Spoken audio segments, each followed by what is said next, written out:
All right, entrepreneurs, let's get brutally honest for a second.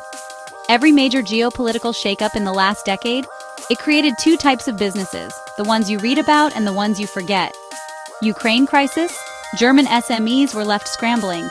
Polish logistics entrepreneurs, they cashed in big. Suez Canal blockage, importers who weren't ready lost millions, but the strategic thinkers, those who nearshored, walked away stronger. And the China-ASEAN pivot? If you waited until the headlines, you were already too late. So ask yourself, do you want to read tomorrow's headlines about your business, or write them yourself? Let me give you one story that hits home. Elias Muller, an entrepreneur from Cologne, was on the brink of collapse in 2021. His main supplier in Shanghai blocked overnight. 2 million euros gone, just like that. But here's the twist. He didn't give up.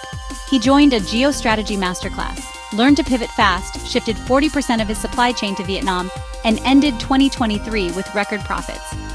That's not luck, that's strategy. Now, if you want to play in tomorrow's markets, you need to know where to look, right now. Vietnam and Indonesia, low wages, high resilience.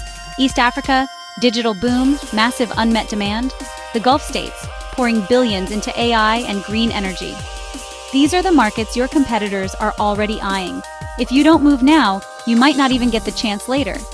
Here's the kicker. 82% of CEOs say geopolitical risks are the biggest threat to their business, but only 14% have a real strategy. So, which group do you want to be in? The 86% who react, or the 14% who lead? This is your invitation. Over 400 entrepreneurs, investors, and visionaries have already taken the Second Journey Masterclass, and they're acting globally, with clarity, courage, and an actual plan. Every minute you wait, your competitors get a little further ahead. So, sign up for the Masterclass. Share this video if you want to show your community you're a leader. Shape the future alongside us. Get ahead of the next big shift.